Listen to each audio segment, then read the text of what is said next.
수많은 나라를 방문하고 다양한 문화를 경험했지만 이번 취재만큼 저를 놀라게 한 적은 없었습니다.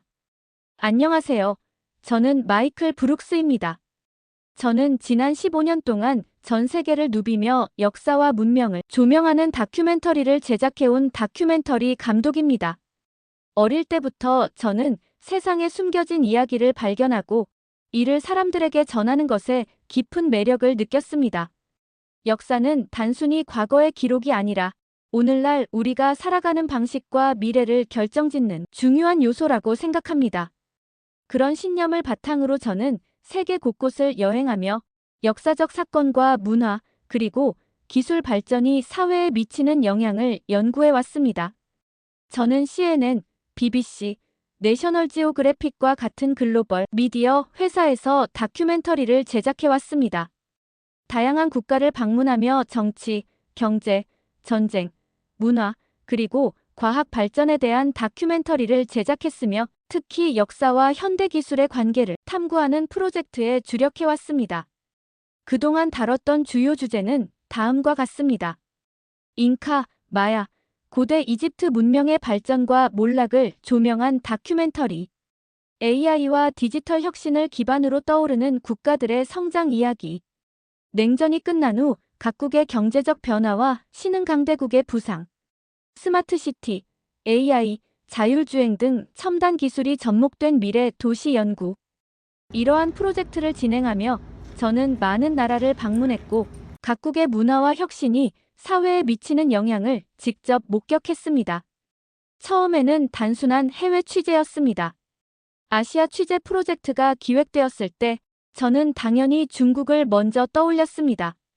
세계에서 가장 많은 인구, 빠르게 성장하는 경제력, 글로벌 기술 경쟁에서 중요한 위치를 차지하고 있는 나라, 당연히 중국을 조명해야 한다고 생각했습니다. 하지만 조사를 진행할수록 이상한 점이 보이기 시작했습니다. 공식적으로 발표된 경제 지표와 실제 상황 사이의 괴리가 너무 컸습니다. 언론은 강력하게 통제되고 있었고 기업들은 해외 취재진의 접근을 극도로 제한하고 있었습니다. 어딘가 이상하다고 느끼던 그때 뜻밖의 데이터를 발견하게 되었습니다. 대한민국 AI 기술력 세계 1위 수준. 한국 디지털 경제 혁신의 선두주자. 전 세계가 주목하는 한국의 기술력. 처음엔 그냥 흥미로운 자료라고 생각했습니다. 하지만 조사할수록 한국이 단순한 작은 나라가 아니라는 걸 깨닫게 되었습니다. 회의 시간, 저는 동료들에게 한국 취재를 제안했습니다. 이 데이터를 보세요. 한국에 뭔가 특별한 점이 있습니다. 우리가 놓치고 있는 중요한 부분이 있을지도 모릅니다. 그러자 동료들은 의아하다는 듯한 반응을 보였습니다. 한국을 조명한다고요? 중국과 일본도 있는데 왜 하필 한국인가요? 망설일 이유가 없었습니다. 직감적으로도 데이터적으로도 한국에는 우리가 예상하지 못한 무언가가 있습니다. 결국 CNN 본사와 협의 끝에 한국 취재가 승인되었습니다. 그리고 저는 뉴욕 JFK 공항에서 비행기에 몸을 실었습니다. 14시간 후 인천국제공항에 도착했습니다. 그 순간 저는 예상치 못한 충격을 받았습니다. 공항 내부는 완벽했습니다. 깔끔하게 정돈된 공간, 빠르고 효율적인 입국 심사, 자동화된 시스템과 친절한 안내. 수많은 나라를 다녀봤지만 이렇게 체계적이고 현대적인 공항은 처음이었습니다. 저는 멈춰서서 주위를 둘러보았습니다. 이곳이 정말 아시아의 작은 나라라고 불렸던 한국이 맞는가? 한국에 대한 제 고정관념이 깨지기 시작했습니다. 제가 알고 있던 한국은 생각보다 훨씬 더 대단한 나라일지도 모릅니다. 입국 심사를 마치고 공항 내부를 걸으면서도 놀라움은 가시지 않았습니다. 세계 최고의 공항이라는 평가를 받은 이유가 분명했습니다. 공항 한편에는 로봇이 여행객들에게 길을 안내하고 있었습니다. 곳곳에 배치된 전광판은 실시간으로 항공편 정보를 제공하며 한국어뿐만 아니라 영어, 중국어, 일본어까지 지원하고 있었습니다. 수많은 사람들이 빠르게 움직였지만 그 안에 혼란은 없었습니다. 짐을 찾으러 가는 길, 스마트하게 운영되는 수화물 시스템을 보며 다시 한번 감탄했습니다. 뉴욕 JFK 공항에서는 짐이 나오기까지 최소 30분 이상 걸리지만 여기서는 10분도 채 걸리지 않았습니다.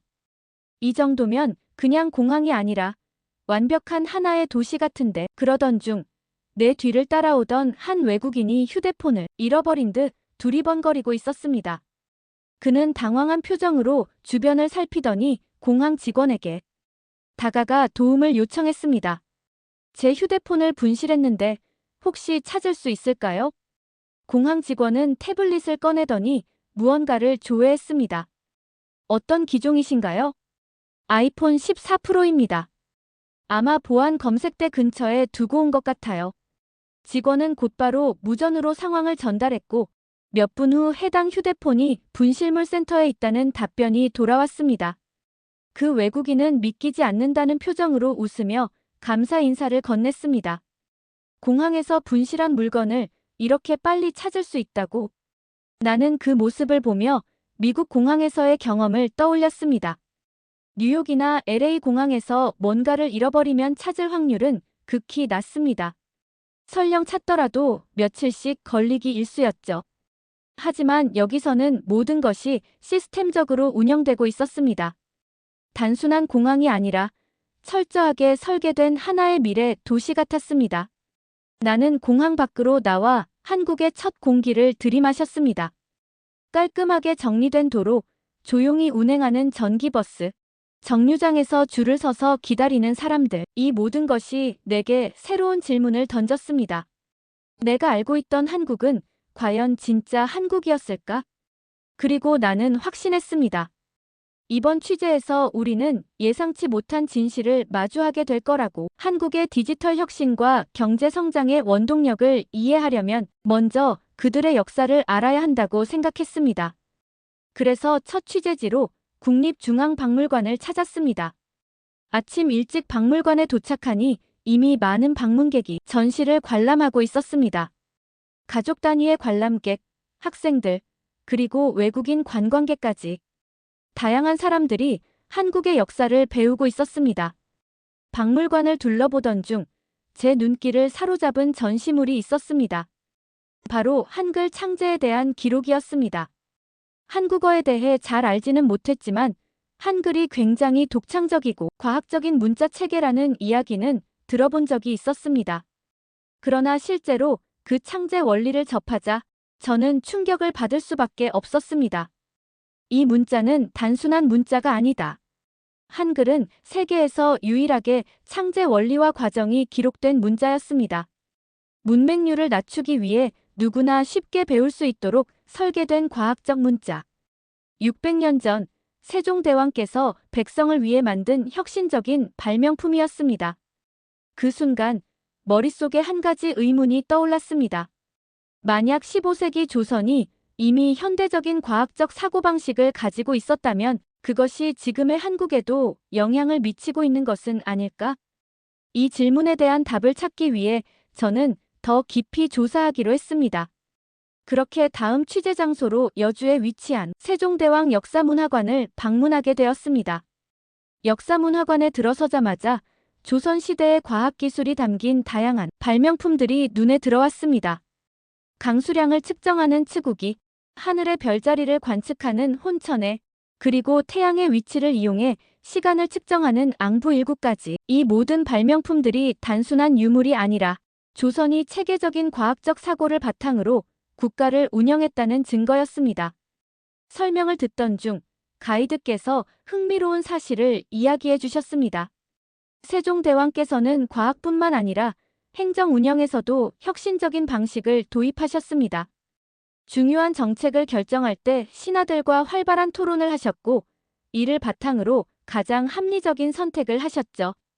저는 조선이 단순한 전통적 왕조가 아니라 과학과 혁신을 기반으로 한 국가였다는 사실을 실감할 수 있었습니다. 순간적으로 머릿속이 번쩍였습니다. 지금의 한국 기업들도 이런 방식을 사용하고 있지 않을까? 전 세계적으로 한국의 기업들은 빠른 의사결정과 혁신적인 사고방식으로 유명합니다. 특히 삼성, 현대, 네이버 같은 글로벌 기업들은 실리콘밸리의 IT 기업들과도 경쟁하며 독자적인 혁신을 이루어내고 있습니다. 그렇다면 이 기업들의 경영 방식과 세종대왕 시대의 정책 운영 방식 사이에는 어떤 연결고리가 있을까요? 저는 이 질문에 대한 답을 찾기 위해 곧장 한국의 대표적인 글로벌 기업을 직접 취재하기로 결정했습니다. 저는 한국의 대표적인 글로벌 기업들을 직접 취재하며 현대의 한국이 어떻게 발전해 왔는지를 알아보기로 했습니다. 먼저 방문한 곳은 삼성전자였습니다. 전 세계 스마트폰, 반도체, 가전제품 시장을 이끄는 기업. 그러나 단순히 규모가 크다는 이유만으로 세계적인 기업이 된 것은 아니었습니다. 삼성전자 본사에서 만난 한 연구원은 이렇게 말했습니다. 삼성의 가장 큰 경쟁력은 빠른 의사결정과 토론 문화입니다. 중요한 회의에서는 직급에 상관없이 모두가 의견을 내고 가장 합리적인 방안을 채택합니다. 순간 저는 세종대왕 시대의 정책 결정 방식이 떠올랐습니다. 신하들과 활발하게 토론하며 최선의 결정을 내렸던 방식과 너무나도 유사했습니다. 혹시 한국의 기업 문화가 조선시대의 사고방식과 연결되어 있는 것일까? 이 의문을 풀기 위해 저는 네이버 본사도 방문했습니다. 한국을 대표하는 IT 기업 중 하나인 네이버는 검색 엔진, AI 기술, 자율주행 등 다양한 혁신 기술을 연구하고 있었습니다. 네이버의 AI 연구소에서 만난 한 연구원은 이런 이야기를 들려주었습니다. 한글은 AI가 학습하기 가장 쉬운 문자 중 하나입니다. 구조적으로 규칙성이 높고 발음과 글자가 직접적으로 연결되어 있기 때문이죠. 저는 놀라움을 감출 수 없었습니다. 15세기 세종대왕께서 백성을 위해 창제한 한글이 21세기 AI 기술의 발전에도 영향을 미치고 있다니, 그리고 더욱 흥미로운 사실을 알게 되었습니다. 최근 연구에 따르면 한글이 자폐아들의 언어 능력 향상에도 큰 도움이 된다고 합니다. 실제로 한글을 배운 자폐 아동들은 언어 처리 속도가 개선되었고 감정 표현 능력까지 향상되었다는 연구 결과가 있었습니다. 네이버 연구소에서 만난 연구원의 설명을 들으며 저는 더욱 깊은 흥미를 느꼈습니다. 한글은 패턴 인식이 쉬운 문자입니다. 그래서 AI가 자연어 처리를 할 때도 굉장히 유리하죠. 이는 데이터 처리 속도와 정확성에 큰 차이를 만듭니다. AI 기술이 발전하면서 세계 여러 나라가 자국의 언어를 디지털 환경에 최적화하려고 노력하고 있지만 한국은 이미 수십 년 전부터 체계적으로 준비해왔다는 사실이 놀라웠습니다. 뿐만 아니라 한국의 디지털 혁신은 단순히 기술 발전에만 머물지 않았습니다. 네이버, 카카오, 삼성 같은 기업들은 기술을 활용해 사회적 문제를 해결하는 데에도 적극적으로 나서고 있었습니다. 예를 들어 네이버는 AI를 활용한 한국어 음성 인식 기술을 개발하여 시각장애인들이 스마트폰을 더욱 편리하게 사용할 수 있도록 지원하고 있었습니다. 카카오는 빅데이터 분석을 통해 대중교통 최적화 솔루션을 제공하고 있었고, 삼성은 의료 AI 연구를 통해 조기 진단 기술을 발전시키고 있었습니다. 이런 사례들을 접할수록 저는 한국이 단순히 경제 성장에만 집중하는 나라가 아니라 기술을 통해 더 나은 사회를 만들고자 하는 목표를 가지고 있다는 사실을 깨닫게 되었습니다. 이 나라의 혁신은 단순한 생존 전략이 아니라 근본적인 철학에서 비롯된 것이 아닐까? 그렇다면 한국 사회 전체가 이런 사고방식을 공유하고 있을까? 저는 한국의 시민들은 이 혁신을 어떻게 받아들이고 있는지 직접 경험해 보기로 했습니다. 네이버 연구소에서 나와 서울 도심을 걸으며 저는 한국의 디지털 인프라를 직접 체험해 보기로 했습니다. 우선 가장 먼저 눈에 띈 것은 완벽하게 연결된 네트워크 환경이었습니다. 어디를 가든 초고속 인터넷이 제공되었고 지하철이나 카페뿐만 아니라 길거리에서도 공공 와이파이를 자유롭게 사용할 수 있었습니다. 미국에서는 공공 와이파이를 찾기 힘들고 속도도 느린 경우가 많았기에 이 차이는 더욱 인상적이었습니다. 그뿐만이 아니었습니다. 대중교통 시스템 또한 혁신적이었습니다. 버스와 지하철의 실시간 도착 정보가 스마트폰 앱에서 정확하게 제공되었고, 교통카드 하나로 전국 어디서나 편리하게 이동할 수 있었습니다. 심지어 택시를 부를 때도 번거롭게 전화할 필요 없이 모바일 앱을 통해 간단히 호출할 수 있었습니다. 이런 시스템이 일상에 녹아 있다는 것이 놀랍다. 서울을 돌아다니며 저는 한국의 시민들이 얼마나 자연스럽게 기술을 활용하고 있는지를 실감할 수 있었습니다. 하지만 진짜 놀라운 경험은 그날 저녁 한 식당에서 벌어졌습니다. 저녁이 되어 서울 강남의 한 식당을 방문했습니다. 현지 음식을 직접 경험하고 한국의 식문화도 체험해 보고 싶었습니다. 자리에서 메뉴를 살펴보는데 종업원이 오지 않아도 테이블에 있는 태블릿을 이용해 주문할 수 있었습니다. 주문을 넣자마자 주방에서 조리가 시작되었고 몇 분 뒤 음식이 빠르게 서빙되었습니다. 이렇게 효율적인 시스템이라니. 음식을 먹으며 한국의 대중문화를 더 알아보기 위해 직원과 대화를 나누었습니다. 한국에서는 대부분의 식당이 이렇게 자동화 시스템을 갖추고 있나요? 직원은 웃으며 대답했습니다. 네, 요즘은 거의 모든 곳에서 태블릿 주문이 가능하고 일부 식당은 로봇이 서빙을 하기도 합니다. 그때 옆 테이블에 앉아있던 한국인 손님이 저를 보며 말을 걸었습니다. 저는 다큐멘터리 촬영차 한국을 방문했다고 설명했습니다. 그러자 그는 미소를 지으며 덧붙였습니다. 한국이 처음이시면 놀라실 만하죠. 저희는 기술을 빠르게 받아들이는 편이라서요. 저는 그 말을 듣고 다시 한번 확신했습니다. 한국의 발전은 단순한 경제 성장이나 기업의 성공 때문만이 아니었습니다. 이 나라는 과거부터 혁신과 개방성을 중요하게 여겼고 그 정신이 지금도 시민들의 삶 속에 깊이 자리 잡고 있었습니다. 식사를 마치고 계산을 하려 하자 또 한 번 놀라운 경험을 하게 되었습니다. 한국에서는 카드 결제가 거의 모든 곳에서 가능했고 모바일 간편 결제 시스템도 널리 사용되고 있었습니다. 미국에서는 여전히 현금 결제가 필요한 곳이 많고 카드 사용도 번거로울 때가 많은데 한국은 완전히 디지털화된 사회로 나아가고 있었습니다. 이 나라는 이미 미래를 살고 있구나. 저는 서울의 야경을 바라보며 생각했습니다. 처음 한국에 올 때만 해도 이곳을 작은 나라로 생각했습니다. 하지만 이제는 그 인식이 완전히 바뀌었습니다. 한국은 단순히 경제적으로 성장한 나라가 아니라 600년 전부터 혁신을 바탕으로 미래를 준비해온 나라였습니다. 이제 저는 미국으로 돌아가지만 이번 다큐멘터리는 단순한 역사 다큐멘터리가 아닐 것입니다. 과거와 현재를 잇고 미래를 예견하는 놀라운 이야기.